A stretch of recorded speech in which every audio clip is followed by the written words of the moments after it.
मंडळी नमस्कार. यावर्षी तमाशाचा हंगाम नुकताच संपलाय.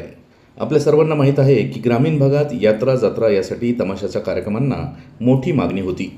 यावर्षी अनेक लोकप्रिय तमाशा कार्यक्रमांपैकी किरण चंद्रकांत ढवळपुरीकर यांच्या तमाशातील या गाण्याने व नृत्यांगना जया नागपूरकरच्या नृत्य अदांनी तमाशा रसिकांची मने जिंकली. अक्षरशः प्रेक्षकांमध्ये जाऊन या नृत्यांगनीने रसिक प्रेक्षकांची मनं जिंकली आहेत. पुण्याजवळील नांदे गावातील हजेरीच्या कार्यक्रमातील ही काही क्षणचित्रे आपल्याला पाहायलाच लागतात. पहा हा जल्लोष. नव्या आणि जुन्या